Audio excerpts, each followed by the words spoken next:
we also want to thank AU organs for carrying out activities for children. We also want to thank our partners that have been helping us throughout.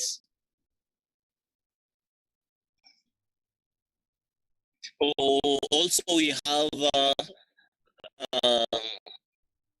World Vision and also our partners of these meetings, of the regional meetings, also the Child Forum.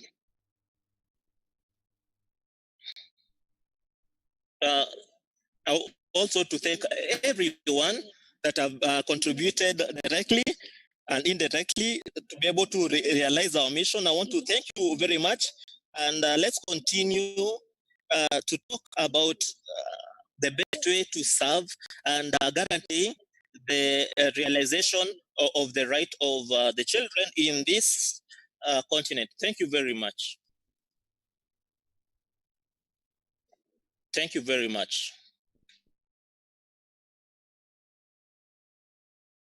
Thank you so much, Madam Chair, for those welcome remarks. And we already can appreciate where we are going with this discussion, that we're going to be talking about the charter. We're going to be talking about June 16 as well. And you also indicated that the strategic plan will also be part of our discussions. And we are grateful to you once again that you did mention all the partners that are making this meeting possible. Save the Children International Plan, International TDH, World Vision, that they continue to hold our hand and facilitate for us to be able to meet like this. And for that, we remain grateful. We are going to be moving on and invite Anita from ESRN, East African Child Rights Network, but also part of the Cso Forum Secretariat, to really lay down the objectives of this meeting, to say by the end of the day today, if we are to say we have achieved the purpose of the meeting, what are those things that we should look out for, and be able to say that indeed we have achieved what we had set out to do. Anita, over to you with the objectives. Good morning, colleagues. Good morning, friends. Thank you very much for joining us wherever you are. My name is Anita from the ESRN, and we really appreciate you joining us at this time. We've had a very robust discussion the whole of this week. Last week, sorry, with the different regions, and we've happy to get great feedback and input from all of you, and we really thank you. We also do thank children, that were able to, attend the Children's Forum and give us very great feedback. I think that was really excellent. So just to take us through the objectives for this session, I hope you are able to see my screen.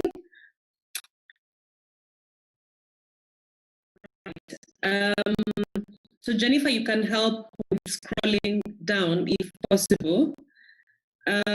So the objectives for this forum really are derived from the 15th Cso Forum that was held in Egypt last year, and is really a follow-up of the discussions of the last Cso Forum. And in that forum, we did have robust discussions on child protection and child development, including child survival.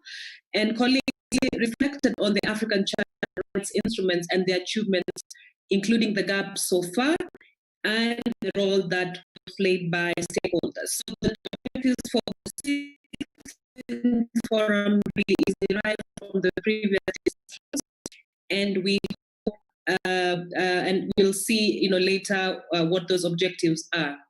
So in terms of what was agreed in the last CSO Forum, there were discussions around the need for the CSO Forum to evolve in its leadership, including strategic planning, capacity building development of the organizational systems, including development of a strategic plan and internal policies.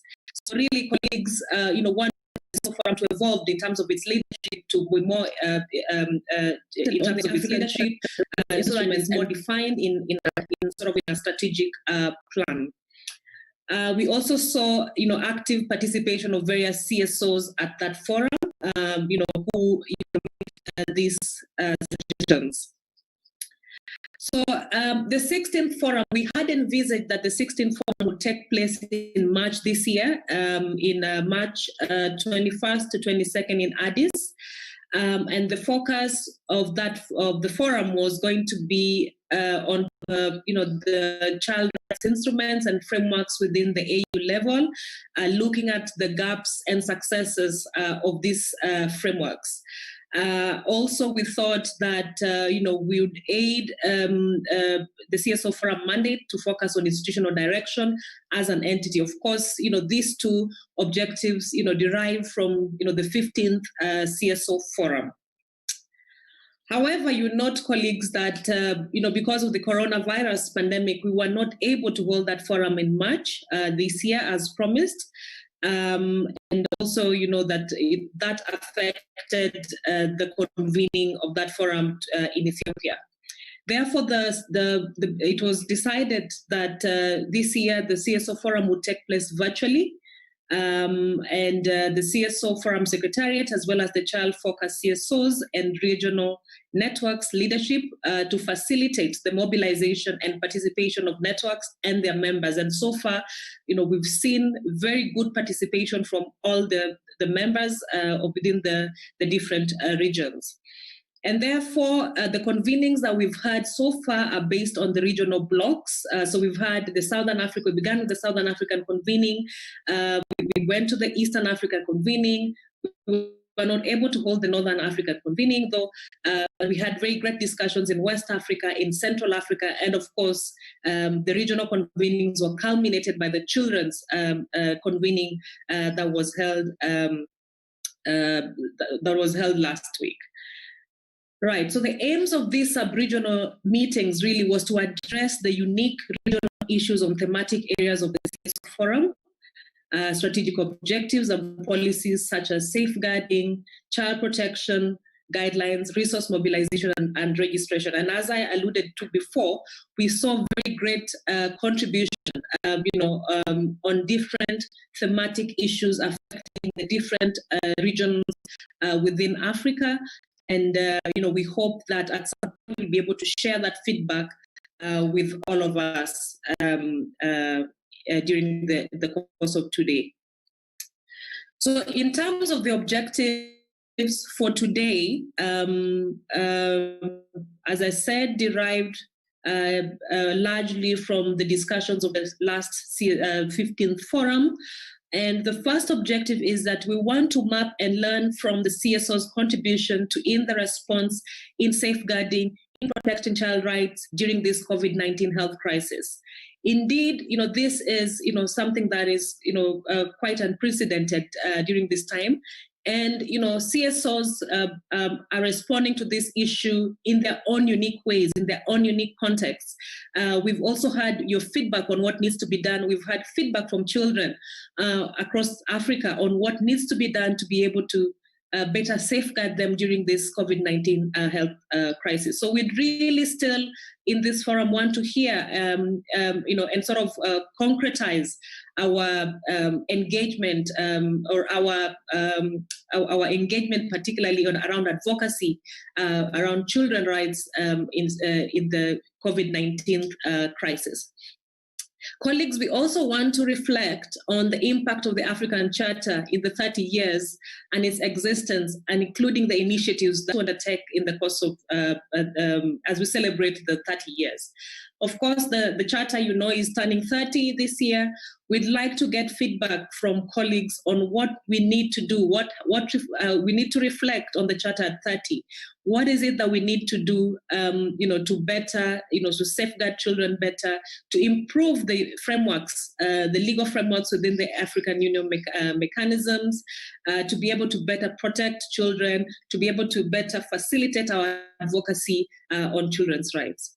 The third is we want to deliberate on a clear and predictable coordinated approach by the Cso Forum in executing its mandate and including adding value to its stakeholders through the development of a strategic plan and the forum's sustainability as well as other internal policies.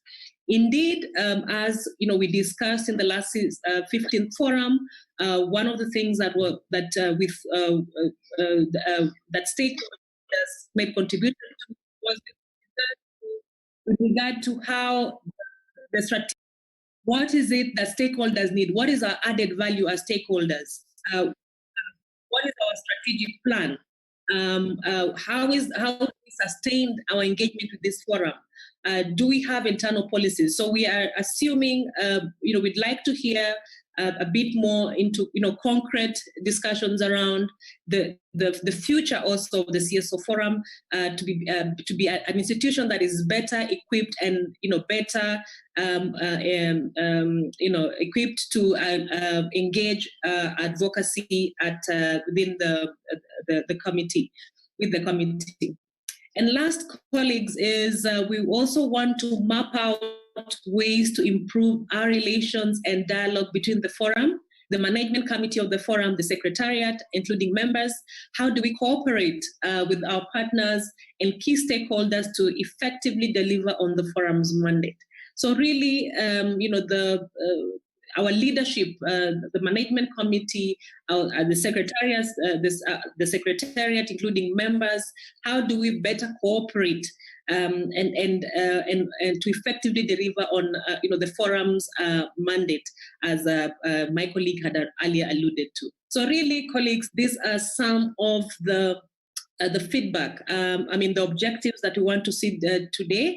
As I mentioned, we've had very great discussions with our partners across the regions, and today's meeting is just a culmination of the different regional convenings, and we hope to see a robust engagement and action planning on the direction of the Cso Forum to improve the lives of the children across Africa. Thank you very much. I pass on to you, Felista.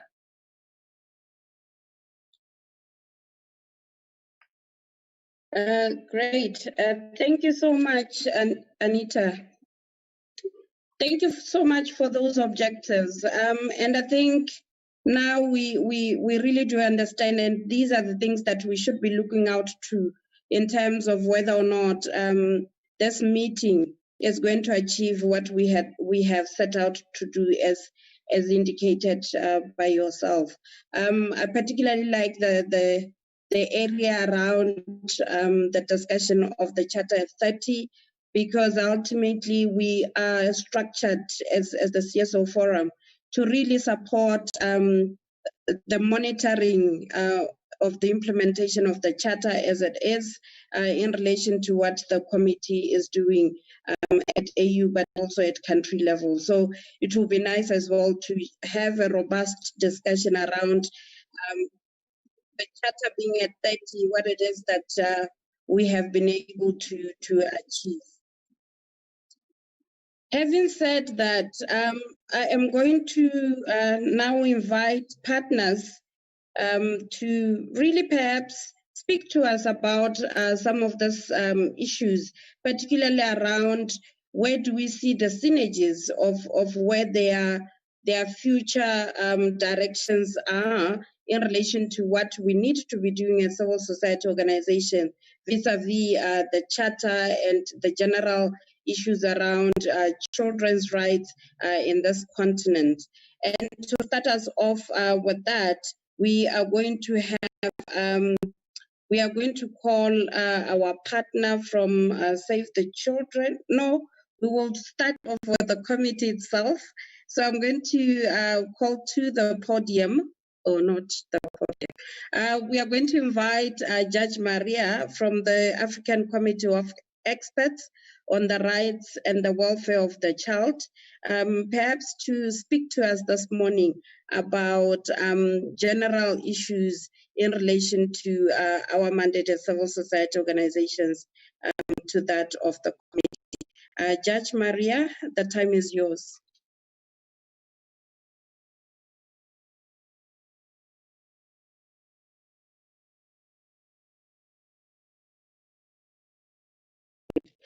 Okay.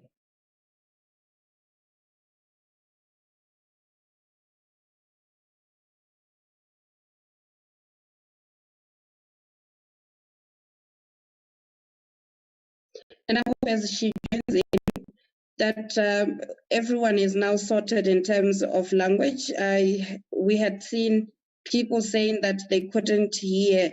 I hope now that we are sorted out. But if not, please don't hesitate to send us a message so that we can facilitate for you to be able to be part of the meeting. Great, we can hear you, Judge. You can go ahead, please.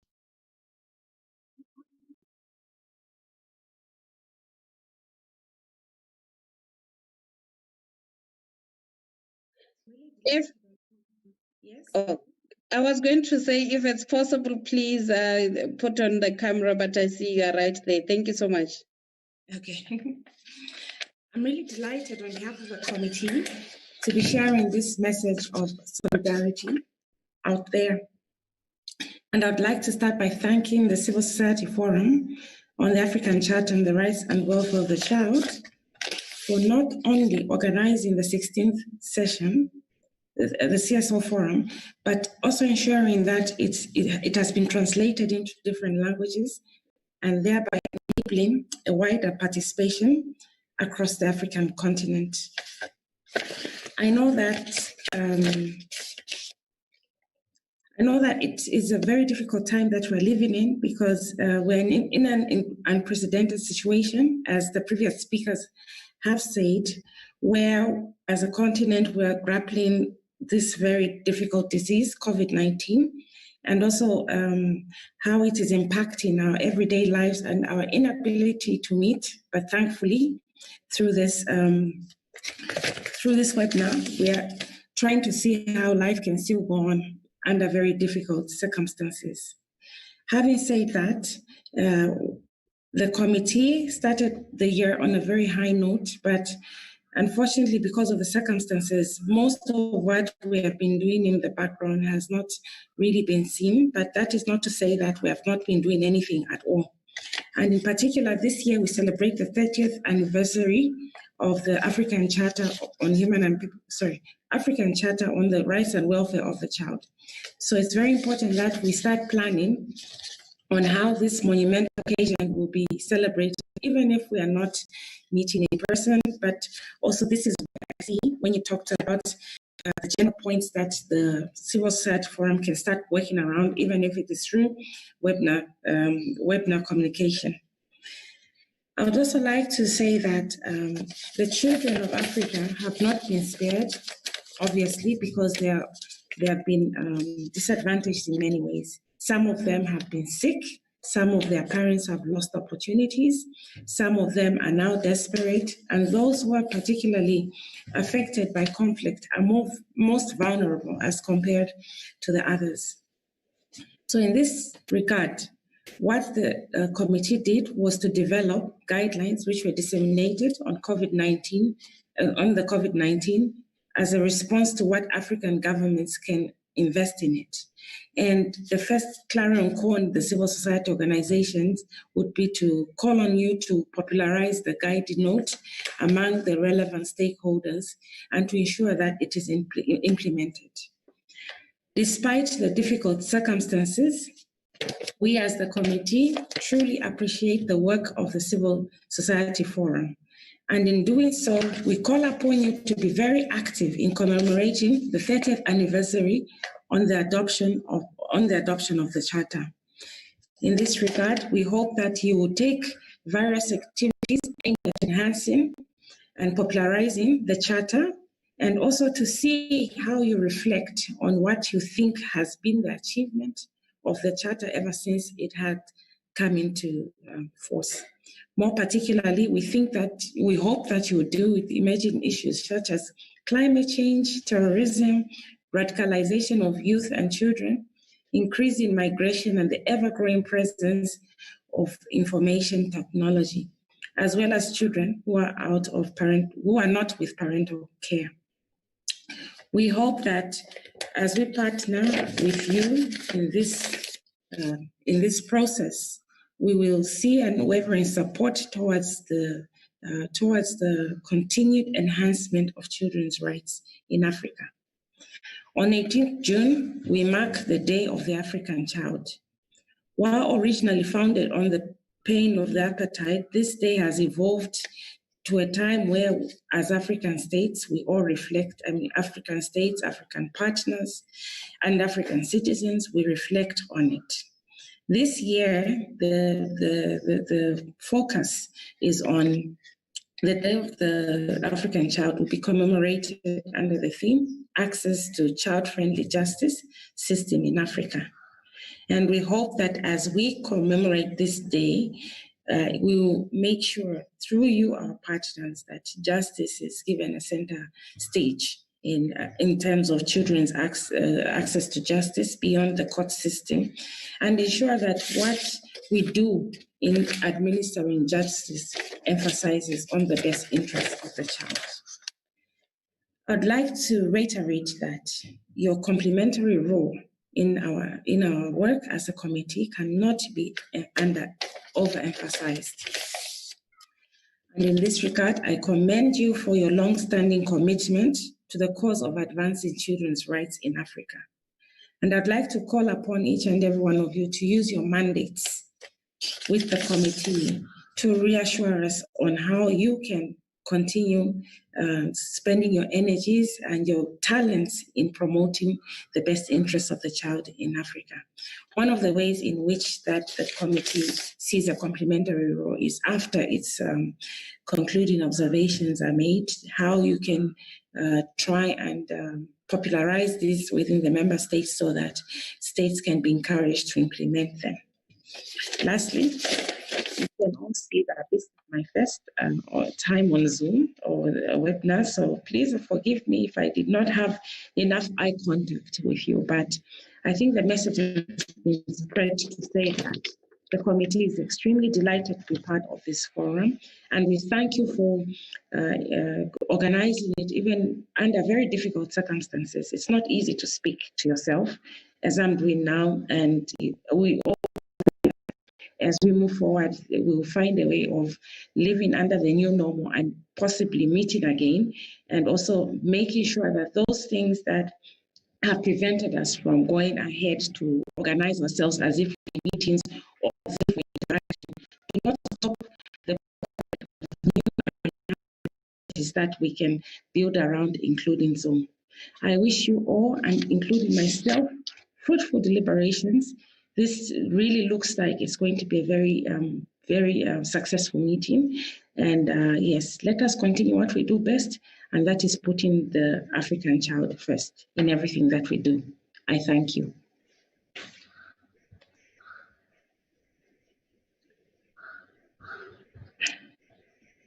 Thank you so much, Judge. And indeed, it looks like it's going to be a fruitful deliberation, particularly because you are here with us. It's a first for the Cso Forum to have committee members as part of the meeting.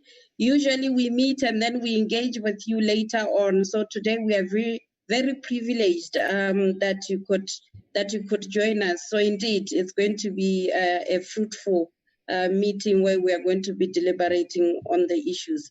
Thank you so much. We note the issues that you have presented to us, particularly around we should continue to invest in ensuring that concluding observations are followed through, and that we should continuously ensure that we spend our energies really in protecting the rights of children. And we can assure you that we are committed to the cause, and that we wish to ensure that Africa becomes a continent that children can grow up in and become responsible or adults that have a future.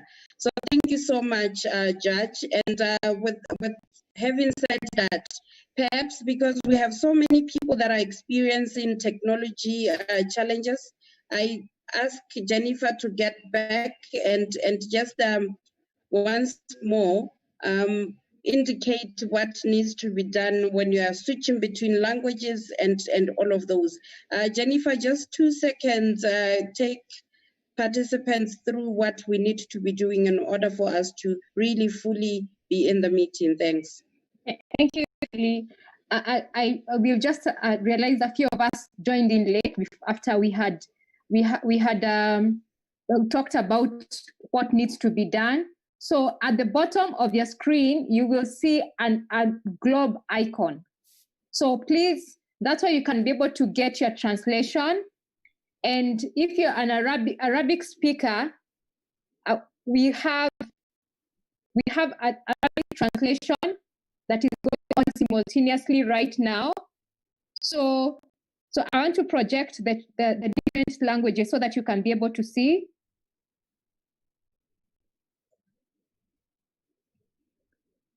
So for Arabic, that's what it's. I think it's in Japan. It is that for Arabic.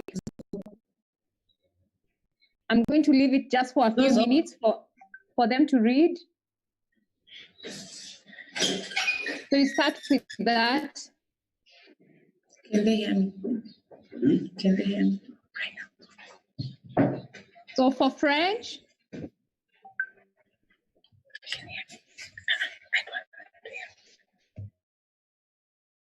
And for English. So for best experience, please mute the original language. If you put both languages on, you will not be able to hear properly because you will hear at the same time. So for best experience, mute the original language when you move to the translation. That kindly, so that we can be able to have a good experience. But if you're having challenges in joining, if your sound is not working, I've seen people telling me, why is my video working? Why I can't see my microphone? That is because we have a limited number of people who are going to have their videos and their sound open, but majority of us are not going to have that. And this is for security purposes. So you have known what the challenges that we have online. And because we have children among us, so we have taken precautions. So if after the discussion, you're going to be allowed to lift up your hand and talk, okay? So you're going to lift up your hand and talk. But before that, you will not be able to use the video, you'll not be able to use your microphone, you'll not be able to use your chat. But if you have a question, there's that section for Q&A, you can ask your question through that. I'm hoping I'm clear. Thank you so much. Feli, back to you.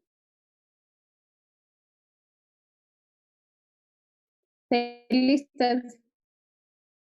you, Jennifer. And once again, should you still be experiencing challenges, do not hesitate to reach out, both on the Cso Forum WhatsApp page, but also here on chat. Or if you have individual Secretariat members' WhatsApp numbers, you can send them a message. We will try by all means to facilitate you as we go on. Having said that, we are moving on with solidarity remarks, and we'll be having a presenter, a speaker from Save the Children International, Cleophas Marangai. Yes. I pride myself to be an African, but some of these names, I just wish they could use my mother language so that it's easier to pronounce those names. Cleophas, the stage is yours. Thank you. I hope you can hear me. Apologies to Felicitas for getting my name wrong. That's rather unfortunate. But thank you very much for the opportunity. The chairperson of the Cso Forum, Ms. Amelia Fernanda, members of the African Committee of Experts on the Rights and Welfare of the Child present, civil society organization representatives, ladies and gentlemen. Save the Children wishes to congratulate the Cso Forum Secretariat for successfully convening the 16th Cso Forum virtually as a result of the restrictions and hindrances to physical meetings occasioned by the outbreak of COVID-19. This forum is especially important for two major reasons. First of all, the year 2020 marks the 30th anniversary of the African Charter on the Rights and Welfare of the Child, which was adopted by Assembly of Heads of State and Government of the OAU, which is presently the African Union, in July 1990. It's an opportune moment for organizations and individuals across the continent to reflect on the journey of children's rights on the continent and collectively chart a path on recommitment to realizing an Africa that is fit for children. Secondly, in the current context, which we are all aware, where the outbreak of COVID-19 threatens the safety and well-being of children and communities across the continent, it is important for CSOs to get together and use this particular platform to collectively advocate for the rights of children. So we are very appreciative of the fact that we are able to convene this, and we take this opportunity to congratulate the Cso Forum Secretariat for pulling this off. Ladies and gentlemen, as we are all aware, the rapid spread of COVID-19 is projected to overburden African health systems and disrupt routine health services that are likely to increase disease incidences and deaths from preventable and treatable causes, especially for children. For instance, following some projections, malaria deaths may reach 769,000 in Africa, and these are levels that were last seen 20 years ago. And this is primarily due to disruption of insecticide-treated net campaigns and access to anti-malarial medicines. The COVID-19 pandemic is also jeopardizing African children's formal learning, health, safety, and protection, and this is especially so for girls. It's estimated that over 262.5 million children from pre-primary and secondary school are currently out of school because of COVID-19 related closures, which translates to approximately 21.5% of the total population in Africa. This is worrying. As we are all aware, in our various countries, we can see that children are out of school, and in some cases, governments are now scrambling, trying to stop that measures, because clearly we were not prepared to have children out of school for so long, and we are not anticipated the various consequences that come with this. For many poor and vulnerable children in Africa, schools are not only a place for learning, but also a safe place from violence and exploitation. And it's only sometimes the only place where they get to have a nutritious meal, which is sometimes only one meal for the day. The COVID-19 pandemic is unfolding in Africa also against a backdrop of worrying hunger levels that are driven by climate shocks, conflict, and economic challenges. Recent estimates of food security suggest that as many as 107 million in sub-Saharan Africa were acutely food insecure. The consequences of the pandemic are adding to a long list of food insecurity drivers in Africa, and many projections show that the food insecure population could double in coming months, which of course presents a serious nutritional impact for children. The COVID-19 pandemic is also exacerbating existing vulnerabilities. It has had a catastrophic impact on the most vulnerable who do not have access to social protection systems, including the most vulnerable children. Street children, internally displaced and refugee children are not only exposed to a higher sanitary risk, but are also facing higher limitation to access to health and alternative education systems. We are all aware that children make up 59% of African refugees and asylum seekers and 50% of its internally displaced people, and they are heavily impacted, preventing many of them from seeking asylum and safety, which is in violation of international legal principles of non-refoulement. The COVID-19 pandemic also threatens to reverse development progress in Africa. The economic aftershocks, as we are aware from the experience that we've had in many countries currently, and it's projected to get worse, will derail progress toward poverty reduction, and it will increase an additional 59 people into the extreme poverty bracket in Africa, including 33 million children. If we are sliding 33 million children into extreme poverty, then these are statistics that should be worrying us as civil organizations, civil society organizations that work for children. The UN also estimates that the reduction and loss of household income due to COVID-19 could erase the last 2 to 3 years of progress in reducing infant mortality. As bad and unprecedented as this crisis is, it has also shown Africa's resilience and ability to tap into homegrown resourcefulness that present unique opportunities for creating a better future for Africa. Many governments have taken quick and decisive leadership in managing the COVID-19 pandemic, with the international aid community also playing a supportive role. These partnerships could set the pace for greater government ownership and assertion of control of emergencies and humanitarian crises within their borders.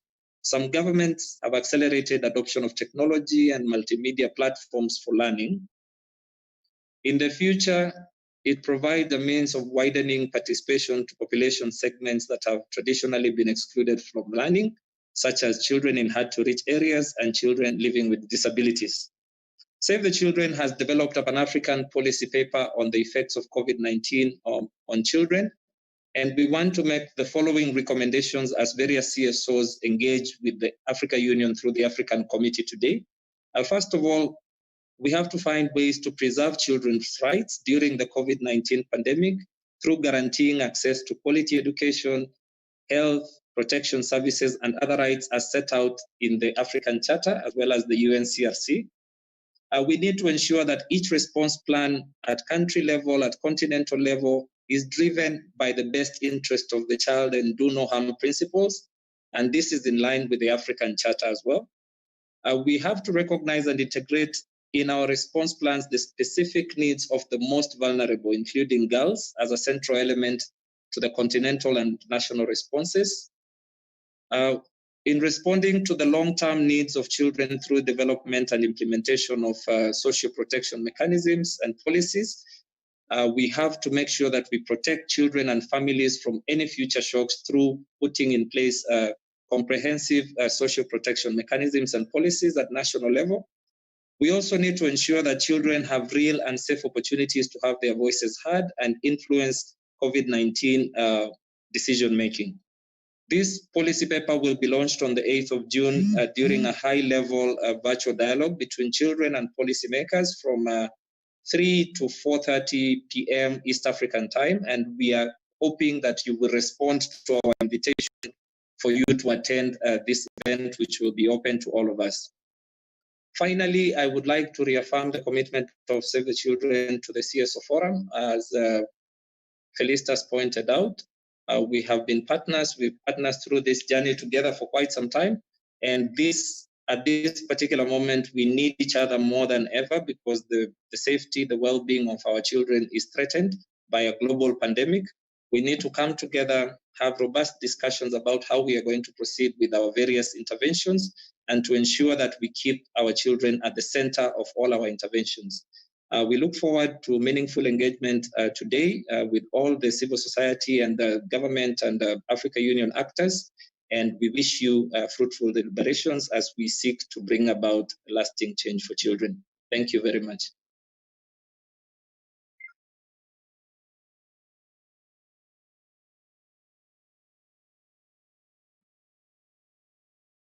Thank you so much, Cleophas, and apologies for that last name mispronunciation. And we note really, firstly, of course, that Save the Children is going to be here with us for the long haul. That's what we like to hear, because as civil society organizations, unfortunately, we find ourselves really having to rely on external support than internal one in terms of foreign aid than domestic financing. So those are some of the struggles that as we do advocacy, really we need to tilt the scales to ensure that we can facilitate for children's interventions to be sourced from within so that there's sustainability. But we lacked the fact that Save the Children is going to be here with us as we do this. One of the things that we also note from your remarks is the fact that we need to ensure that we have meaningful engagement of children in the interventions that we are doing. As the Cso Forum on the 1st of June, we had a meeting with children, hundreds of them from Africa, and the discussions really were heartwarming, and the level of intelligence and clear thought around what needs to happen really goes to show that we are not doing ourselves justice if we continue to not invite children to the table, particularly around designing interventions, carrying them out, and also monitoring whether or not they are effective. So thank you so much, and we will be looking out for that invitation so that we can join when that discussion with children and policymakers is also taking place.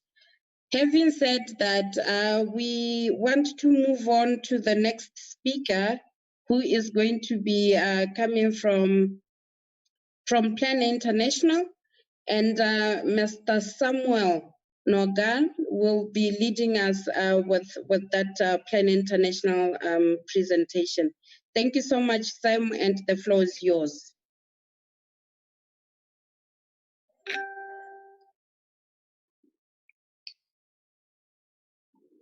Good morning, you can go ahead, Sam. colleagues. And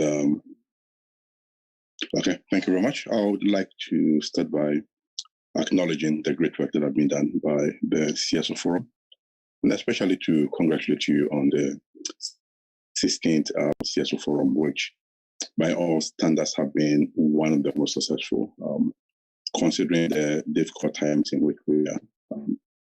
I think I would also want to recognize the great work that has been done in terms of CSOs and your partnership with government and also with organizations like Plan International.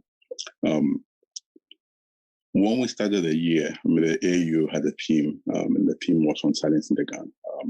And we all thought we were going to work together in making sure that children, especially girls and adolescents, are prevented from harm that are caused by violence. Unfortunately, we find ourselves in another situation where the impact of COVID brought hardship to families and also to girls and the communities we work with.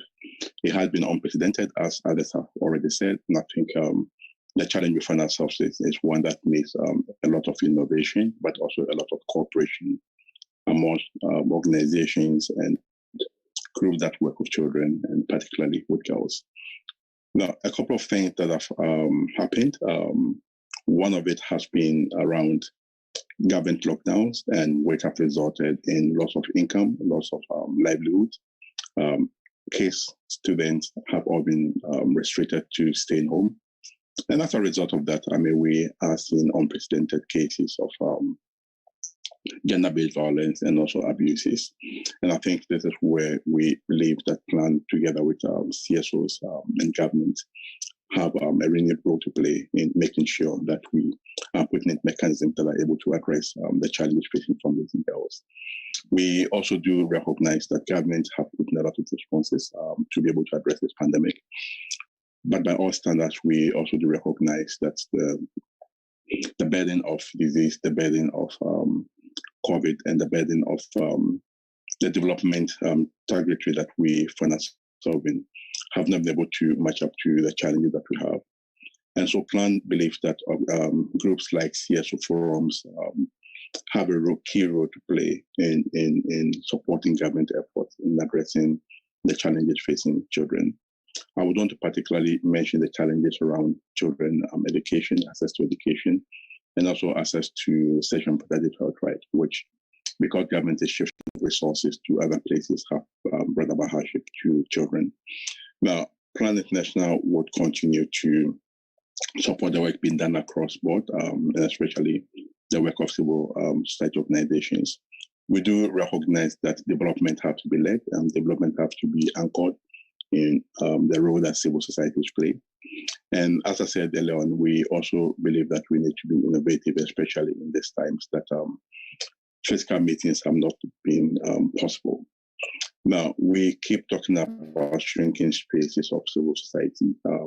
And I think COVID have also taught us that we can be able to expand our own boundaries using technology, and the organization of the 16th Cso Forum have proven that. And so we would want to encourage the Cso Forum to look at this as one of the ways of meeting and not just restrict ourselves to physical meetings.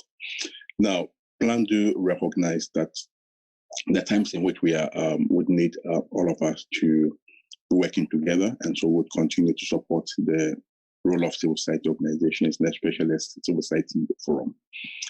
There are a couple of things that we also would want to bring to your attention. One of them is around how do we strengthen the regional networks. We know that some of the regional networks would need a lot of the regional networks being effective as the one that we see, especially around some of the other regions. So this will be one challenge that we want to bring to the civil society organization, the Cso Forum. The other thing we would also want to bring about is how do we make sure that as we celebrate the 30th anniversary of the Aftershock Charter, that we are also able to document the progress that has been made. We are able to document the work that has been done,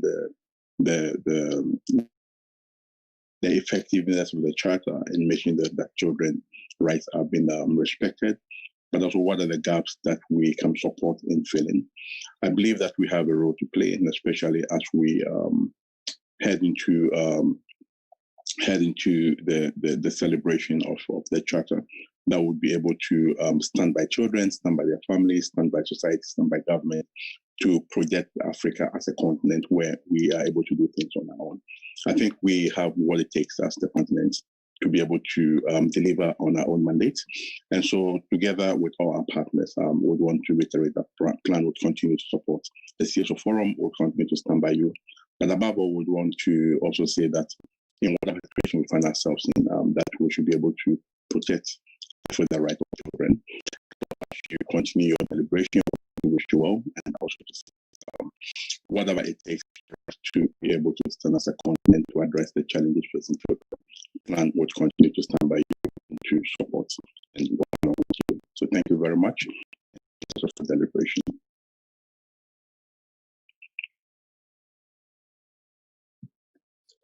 Thank you so much, Sam. And we also commit to be part of the partners for an international ensuring that children are protected in the continent of the child. I like the issue of perhaps COVID-19 has forced us to appreciate that convenings don't have to be face-to-face, that we can do virtual. I liked it because what we have seen throughout the regional forums from last week was the fact that now we have more people actually participating than when it's virtual meetings where perhaps there are limited resources in terms of flights and accommodation expenses and so on and so forth. However, we are Africans, so traditions at some point still needs to be maintained. That is why, despite having virtual meetings, we still want to see your faces, particularly those that are speaking. So the proverb that says words are seen from face to face, where we have to also look at the interpersonal communication in terms of facial expressions and all of that, we still need to maintain it at some point and do face-to-face meetings. And we hope that Plan International, should that need arise, they will still come to the table and facilitate for those meetings. We agree that we need to ensure that regional networks are functional and effective, because only then would we have strong child sector movement in the regions, but ultimately in the continent. And we appreciate that Plan International wishes to be part of this journey as we do that. So thank you so much, Sam, for those remarks. We'll move on to the next speaker, and we are going to have Rafael Kariuki, I hope I'm pronouncing it right, from TDH, who is going to also perhaps indicate to us those things that we need to be looking out for civil society organizations working with TDH. Rafael, the time is. Thank you. Thank you, Felicitas. I'm going to take you through a quick summary of a few remarks. So good morning, colleagues. My name is Rafael Kariuki, the head of Africa region in Teredes Homes, Netherlands. And our region office is based here in Nairobi. I'm pleased to meet all of you through this forum. Colleagues, as we begin the final day of our deliberations to mark the 16th Cso Forum, I would like to begin by congratulating each one of you for the successful regional Cso Forums that were held last week and the Children's Forum early this week. I think I would be correct to say that we have reflected on the 30 years of the African Charter and the CSO's Forum contribution to children's rights, and it is evident that we have made a tremendous contribution towards the protection of the rights and welfare of children in Africa. However, as you may all agree, new challenges continue to emerge. For example, the unprecedented COVID-19 pandemic, and as well, new forms of child exploitation, such as online child sexual exploitation, that is increasing with the current COVID-19 situation. I'm glad, however, that we heard about the challenge and in new and innovative ways, including this virtual CSO forum and indeed the Children's Forum. I would also want to say that I participated partially in the forum for children, and I think I was very impressed listening to the children voice their issues, their concerns, and as well give us recommendations.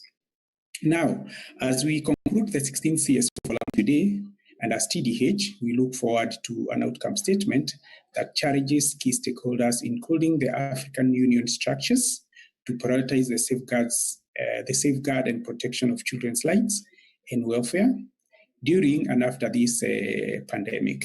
We also look forward to more innovative strategies, better collaboration, and partnership among the civil society organizations towards the protection of children from every form of violence. So I want to just again say that as TDH, we reiterate our solidarity with the CSO Forum and our firm commitment towards the protection of children in Africa. Ladies and gentlemen, with those few remarks, I would like to congratulate you again for the successful regional CSO forums, and especially having them virtually, and wish you well as you conclude the CSO forum. Thank you very much.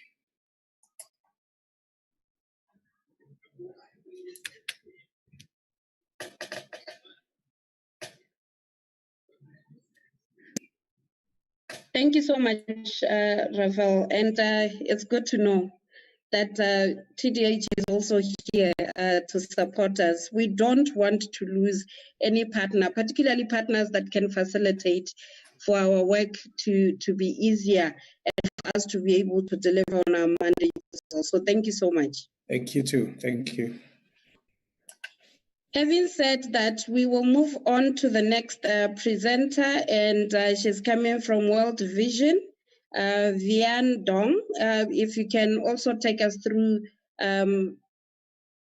World Vision's vision in terms of working with civil society organizations. Thank you, Vian.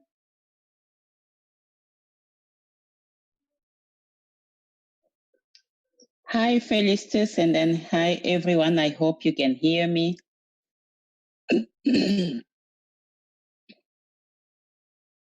We can hear you. Please go ahead. So thank you very much. I'm sorry, my bandwidth is very, very low, so I can't put video.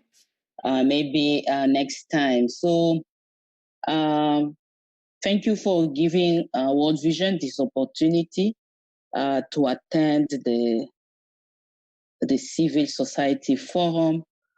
And I would like really to thank the presence of the chair of the Africa Civil Society Organization, the member of the Africa Charter on the Welfare, the Right of the Children, and then all the members of civil societies, as well as other distinguished guests. World Vision would like to welcome the Civil Society Secretariat for organizing this forum in a very difficult context, as we all know, and then appreciate the consultations that has gone through in all the sub-regions, and then most importantly, the consultation that you did with the children. So we are also honored to attend this this forum where the African Charter on the Welfare and the Rights of the Children celebrates its 30th anniversary. And then these celebrations actually comes in a critical time when the world is facing an unprecedented crisis relating to the coronavirus pandemic. And then when I was reading the figures as of June, in Africa, we do have more than 100,000 cases reported have been affected by COVID-19. So while the mortality rate for healthy children infected by virus has been lower than the adult and those with pre-existing conditions, we are wrong if we think that this is not a children's disease, because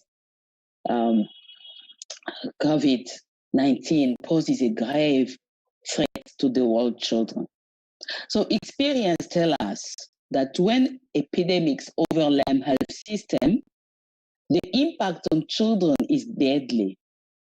They are the most vulnerable as other disease and malnutrition can go untreated.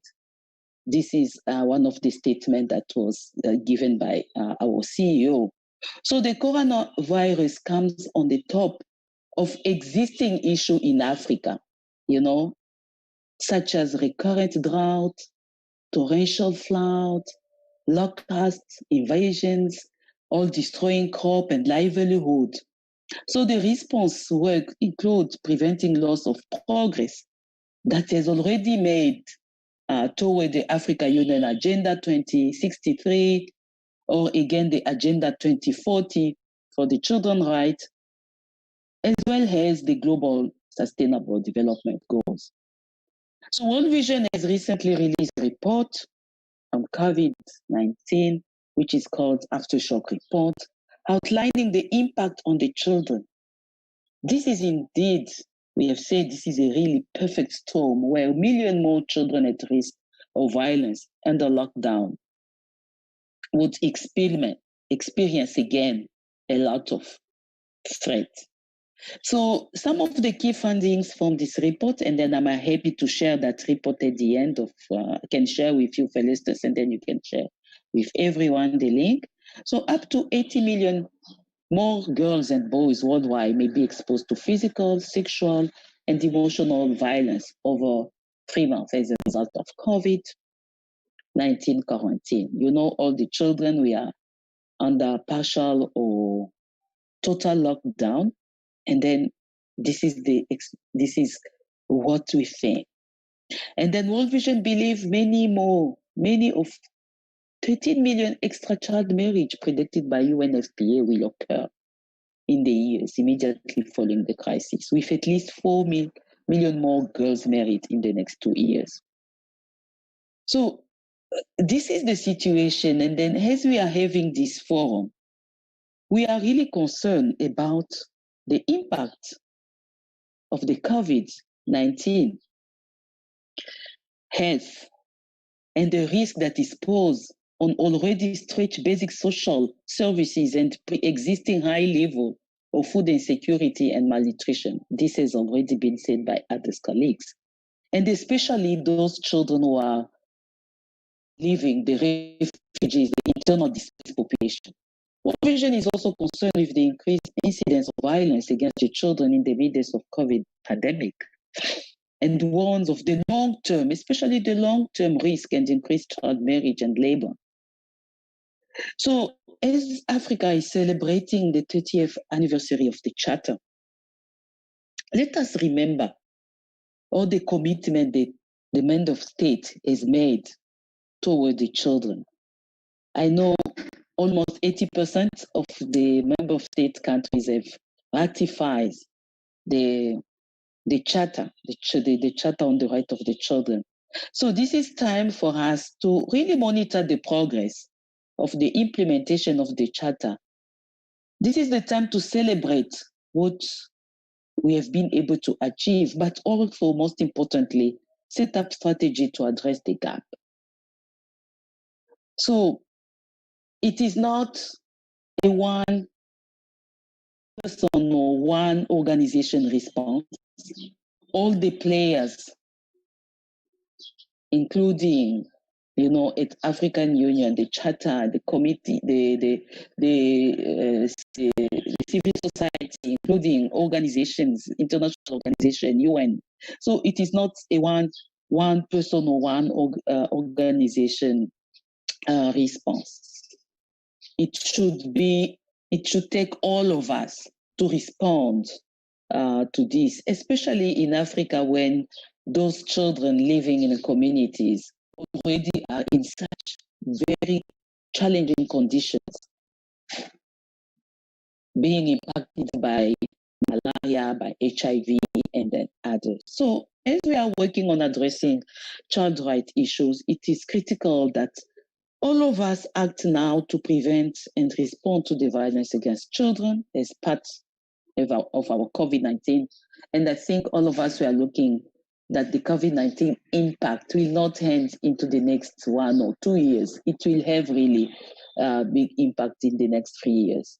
So in the report, there are some of the recommendations that World Vision has put, including recognizing child protection services and workforce as essentials, including ensuring continued functioning of child-friendly and survival-centered reporting mechanisms, ensuring the availability and facility to facilitate access to mental health and psychosocial support services for children, including social protections and others. I think I will share the report, and then you can see the recommendations. So as I'm heading these remarks, I would like just to to say again that World Vision is happy to continue this partnership with society, and then is happy to work alongside with civil society, but most importantly alongside with other colleagues like Save the Children, Plan International, and others who are working together with civil society, so that we can bring a brighter future to the children as we protect their rights. Thank you very much, and then have fruitful deliberations. Thank you.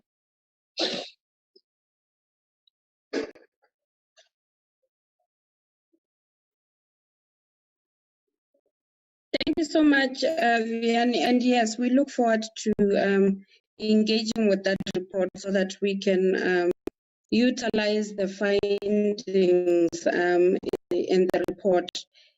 As you rightly indicated, COVID-19 really caught all of us off guard, and a lot of us as civil society organizations, we found ourselves having to rely mostly on online data, researches, or any other information coming through our interventions, but also to learn as we do the work on the ground, particularly to provide services for children. So if we have a useful reader, that will be wonderful. Having said that, we want to allow Dr. Eddie Adai to also speak to us. Thank you so much, Vianney. Thank you, Jesus.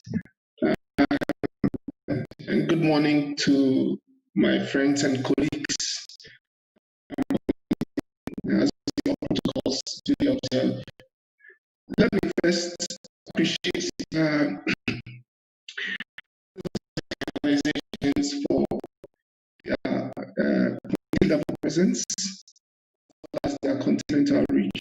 This is an important organizations that UNICEF indeed appreciates and continue to leverage. I also want to appreciate the Cso Forum for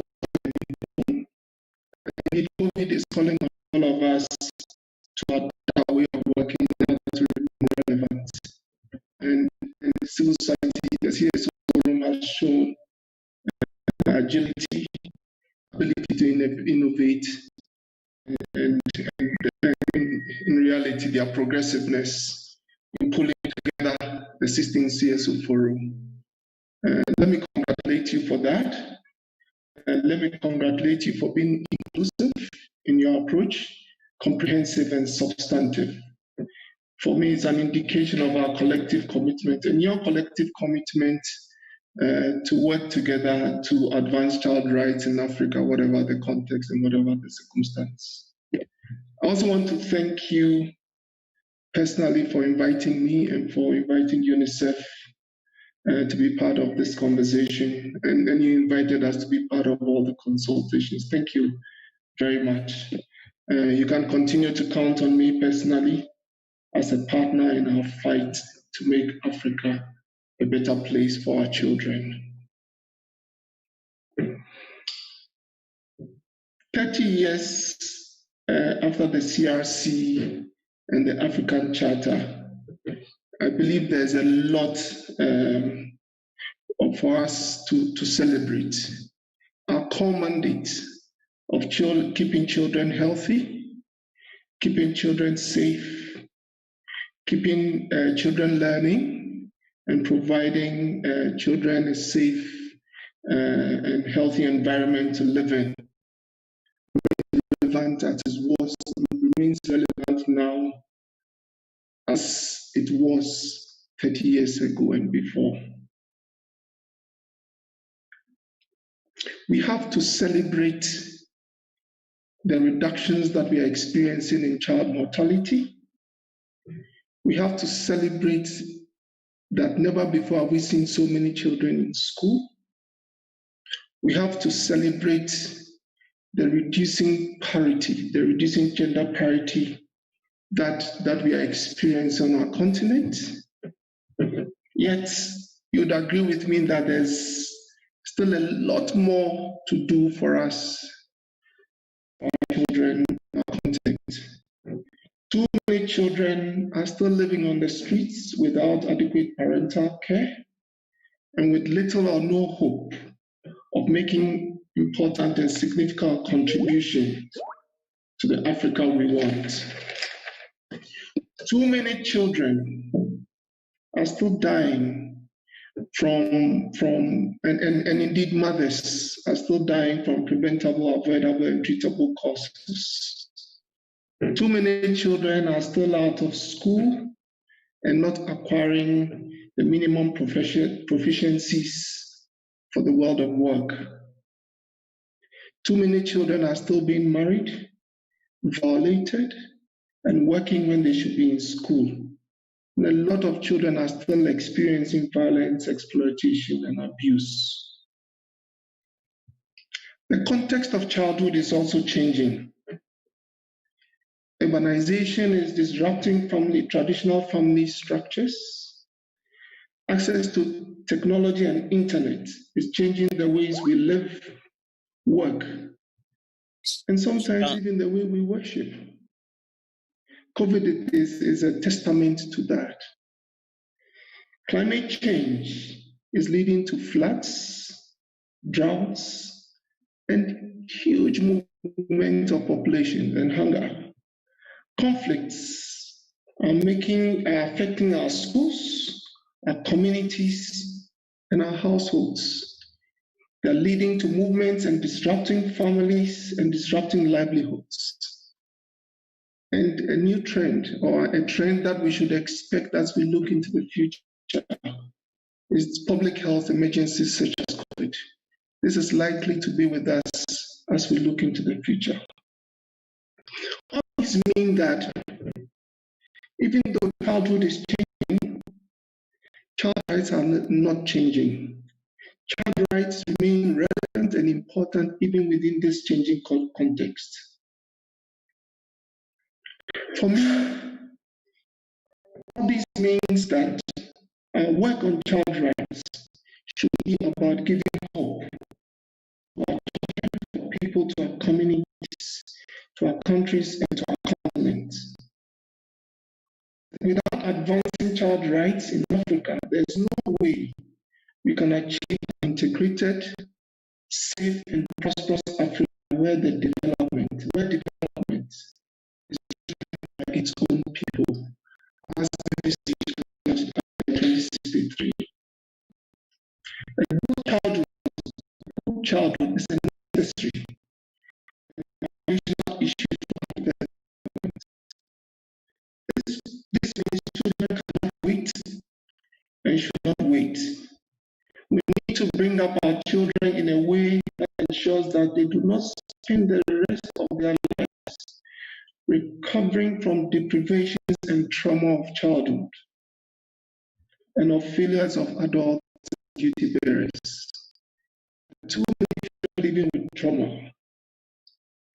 This takes me to my 3 messages that I want to share with you, which I believe are game changers and should be at the core of your deliberations as you really look at your priorities within your strategic plan.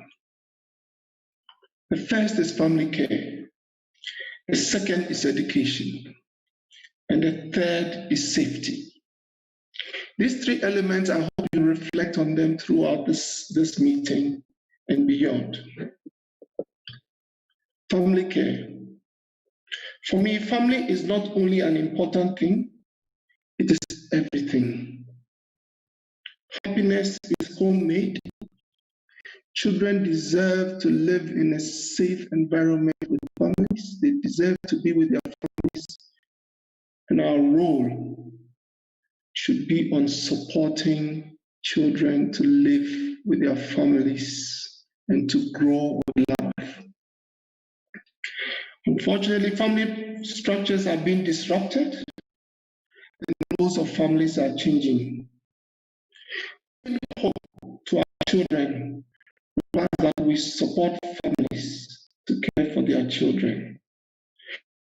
In this regard, that UNICEF would like to partner with you on rolling out the Nurturing and Care Framework, which is about early childhood development. My second message is that education cannot wait. Education is the most important weapon for changing our continent and the world. It is in this regard that I invite the Cso Forum to join in advocating for the implementation of the African Union's agenda for transforming Africa's education system based on the DOTS framework. DOTS is an acronym that stands for Digital Connectivity of All Schools, Online Learning to Complement Offline Learning, Teachers as Facilitators and Motivators of Learning, Safe to Learn Online and Offline, and Skills-Focused Learning focusing on foundational digital skills, 21st century skills, and job-specific and entrepreneurial skills. As a package, DOTS has the potential to dissolve the permanent and perennial constraints that our education systems are facing in Africa. And I said dissolve, make it relevant. This is transformational, and I hope that we can join the African Union in pushing forward the DOTS agenda. My third message is safety. This is physical and psychological safety, including health safety. Ladies and gentlemen, you would agree with me that when our children and families are not safe, nothing matters. Too many children are violated in their homes. Children are violated in schools and communities. Cyberbullying is increasing. Conflicts continue to affect schools, affect lives, affect livelihoods. Children suffer first, suffer the most, and suffer the longest from issues of violence, abuse, and exploitation. The scars on our children are lifelong. We need to invest in improving the psychological, physical, and health safety of our children. So, ladies and gentlemen, as we reflect on the next 30 years, it is my hope that we can focus on ensuring sustained family care, improved family care in a changing environment, education, and safety on our children. Let me conclude by thanking you once again for and recommitting my personal and UNICEF commitment and partnership to advance child rights in Africa. For me, it is the right thing to do. And I think we have an opportunity, a unique opportunity in our lifetime to give hope to our people, our continent, our country, and our continent by focusing on advancing child rights. It's really an exciting time for us. And I see the Civil Society Forum and civil society organizations, because of their community presence and continental reach, as an important partner in moving forward this agenda. It is about our relevance and it's about our added value. I thank you for your attention.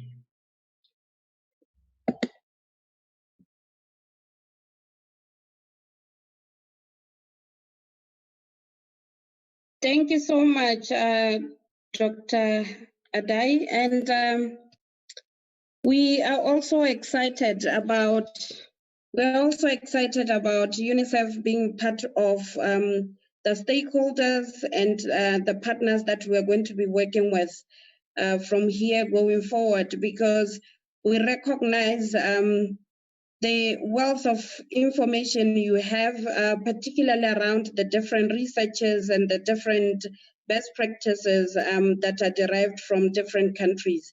And we can only benefit from that wealth of information to improve our own interventions, but to also ensure that we facilitate an environment that is conducive for the growth of children. And I liked the fact that you are speaking about family, that we need to ensure that we perhaps, if it's possible, that we remove children from institutions, because we are also seeing the mental effects of institutionalization of children, and perhaps explore issues around fostering and of course taking into cognizance issues of abuse, as well as you rightfully indicated. I must say that some of the sentiments that UNICEF shared are sentiments that are also coming from children themselves, as we met them on the 1st of June.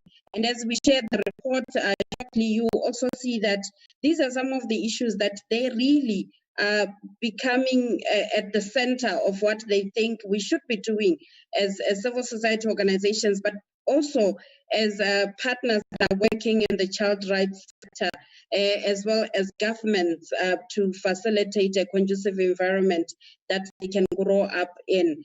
So we appreciate that. And of course, you said beyond UNICEF, personally, you are also available and we can count on you. So we will be doing that, Eddie.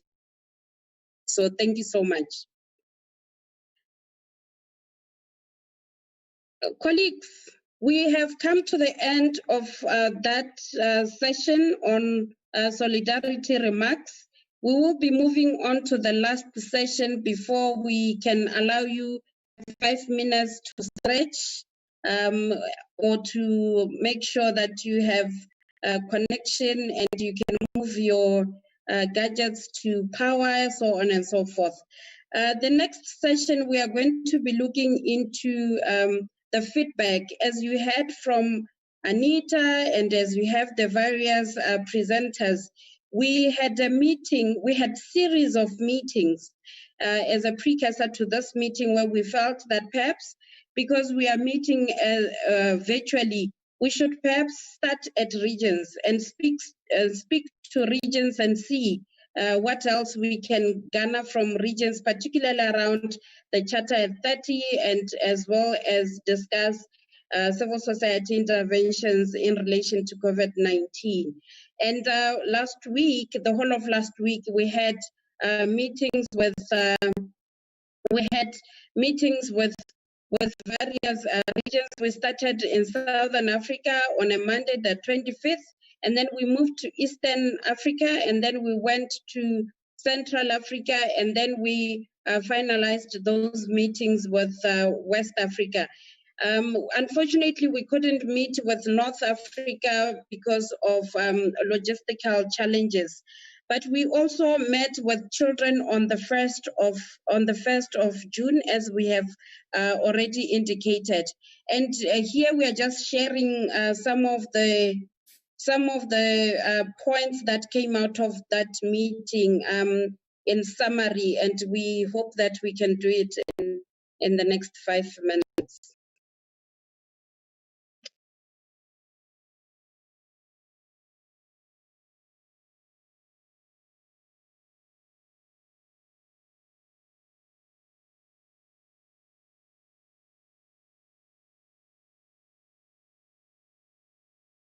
Apologies, we're trying to share the screen.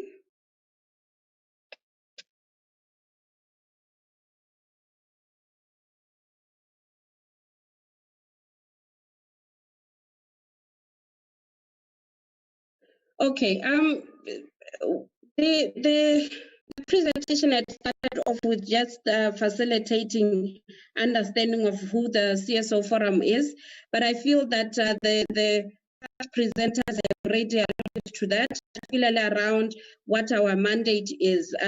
As the Civil Society Forum to the Rights and the Welfare of Children, our interest really is to support the African Committee of Experts on the Rights and Welfare of Children to monitor how the Charter is being implemented by member states, but also support the implementation itself. And as a result of that, the Charter is now turning 30, if there's such language. It has been established 30 years ago, and in its 30 years of existence, we really wanted to gauge where we are to ensure that we can have such an instrument being monitored. And one of the things that we then did was those virtual meetings, as already indicated, and we had participation that has superseded all the forums that we have held as face-to-face. We had a total of 2,778 people participating in the different platforms. We had live streams on YouTube, on Facebook, and we had conversations going on Twitter. But also we had the meeting as we are having today, where people had joined the webinar or the meeting through Zoom. And then in terms of the discussions around the Charter, the regions indicated that there were still countries that have not ratified the Charter, and we need to intensify advocacy around that. There was also consensus on us as civil society organizations having to do more, particularly to how we monitor the implementation itself, because only through monitoring would we be able to say that the Charter is not being implemented or is being implemented. And it would actually help us as civil society organizations to ultimately report, whether we do those reports as complementary to the state party reports or as shadow reports or as alternative reports. But ultimately, if we are in touch with whether or not the Charter is being implemented, it would facilitate for us to do those reports adequately. But it can also help us to do communication with the committee, whether we are doing communication as individual organizations through the complaints mechanisms, or we are doing communications when the committee is doing its monitoring visits or country missions to check whether the concluding observations are being followed through. And then also the other issue that civil society organizations felt that perhaps going forward we need to look out for is our ability to be conversant with concluding observations, because not all of us really do have the ability to know what the recommendations from the committee is on the state party reports. But I think this was also because of how previously the concluding observations were being done, where it was routed through the embassies or country communication points in Addis, and then trickled down to countries and ultimately to civil society organizations. But now we appreciate that the committee has since revised this. We can actually see them on their websites as well, as long as you can be able to understand when reports were done. In terms of COVID-19, civil society organizations felt that at the beginning of this pandemic, really, if you were to look at national advisory teams or regional advisory teams or even AU advisory teams, we know now that the AU chair constituted a 4-member committee called the AU Envoys to COVID-19. The involvement of civil society organizations in those structures was not sufficient, and therefore it meant that even the voices in terms of what needs to be done there was lacking. And also the downplaying of the impact of COVID-19 on children. When we started at the beginning of this pandemic, we were made to understand that COVID wasn't affecting children because of the focus on children at that point. I guess it then became less, until to a stage where we now started seeing a lot of cases that were coming up, children being abused, but also children not having access to food, and then also the health or access to health becoming an issue for children. That's when the focus on children started. Also, the provision of psychosocial support, where children they like interacting, playing, so on and so forth. But the fact that there was no school, recreational facilities were closed. In other instances, they had their parents who were quarantined because they were in contact with positive COVID-19 positive people, or in other instances, these were children whose parents were part of the frontline workers, which meant that because they're frontline workers, they are now knocking off and going elsewhere, not going to their houses for fear of infecting or exposing their families to the virus. We also saw a lot of countries now dealing with inward access to food and health, providing services for their citizens only. And it meant that children that are displaced, migrant children and refugee children, now we're facing a lot of in relation to the ability to get food packages or food became a problem, and individual stakeholders or partners and civil society organizations then became the ones that are providing food parcels to children with foreign national parents within a particular country.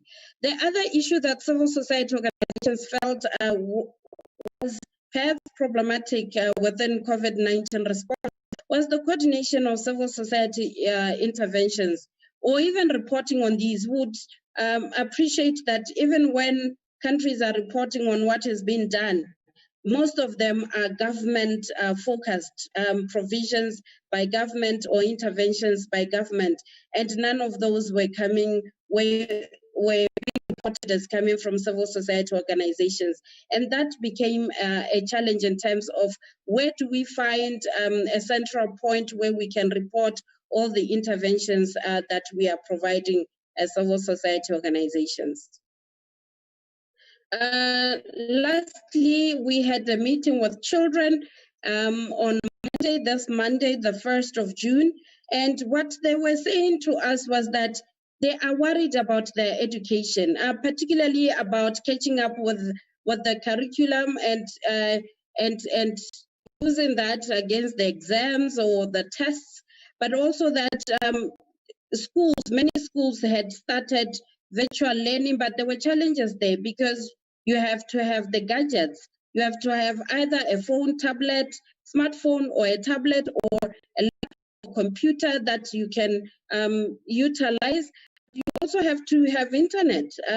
So you have to have bundles, or parents have to have money for you to be able to participate in classes. And that is a problem to say if you don't have it. In other instances, you have radio or television for you to take part in education that has been provided through those mediums. Also, issues around access to health services for coexisting health conditions. We had an 8-year-old girl who said that her experience, she's a diabetic child, and her experience in terms of restrictions on movement and getting permits, so on and so forth, really had placed her life in danger, where she constantly had to explain themselves with the parents whenever they had to take her to a clinic or for refills, and that became a problem. Had COVID-19 recognized coexisting conditions, particularly in relation to movement, that would have been helpful. Children were also saying that they are now experiencing a lot of verbal and emotional abuse from us as parents, from siblings, because now we are spending a lot of time together and we become irritable and we start saying a lot of things, some of things which are very harmful to their self-confidence and worth and dignity, and that they were experiencing physical abuse as well, in the form of corporal punishment or hitting or sexual abuse, but those cases were becoming many. Recreational activities as well, particularly those children that don't have siblings, so those became a serious issue. And they were also worried about the way we were communicating about COVID-19, whether or not they were going back to school, because many countries now, since this week, they've started reopening schools, so they were worried or not to be safe going back to school.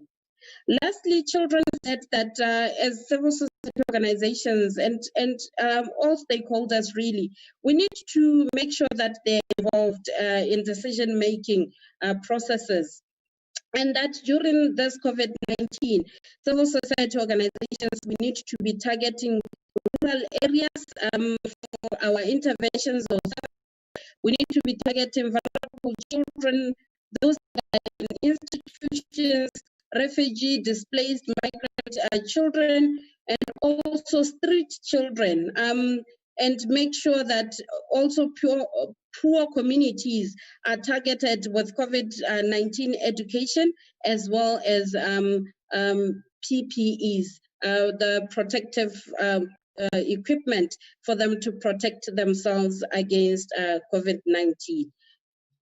Now, in conclusion, we really are seeing that as we discuss this, it is becoming apparent that civil society organizations, right from national level to regional to continental, we need to take our rightful place. We need to be visible. We need to ensure that we are proactive and not be reactive. We also need to ensure that we participate in all arenas that affect children, so that we can ultimately command authority on these issues. But we need to continuously build ourselves on the subject matter. If it's COVID today, we need to know how COVID affects children. If it's about a drug or cure tomorrow, we need to understand how trade and pharmaceutical industry challenges affect children, so that ultimately we can participate in the conversations that are taking place at that level. We also need to ensure that we are exemplary in terms of leaving the safeguarding and the protection aspects, where we can speaking about protecting children's rights, but in our houses, in the offices, wherever we are abusing children. It needs to be demanded, and demanding it means that we demand it from our family members, we demand it from our colleagues, we demand it from stakeholders, but we also need to facilitate it by internal policies that would speak to these issues. And that is why, even as the CSO Forum, we're going to be having internal policies as part of our strategic plan to ensure that everybody who aligns themselves to the CSO Forum truly appreciate that we leave the safeguarding of children and the protection of children. And lastly, that we need to ensure that child participation becomes a must, that we become innovative about it. Earlier, Sam challenged us to think about every meeting such as this one, where we can, virtually meet. But we also need to think about what does that mean for children in terms of participation, and how can we become innovative around it to capture their interest, concentration span,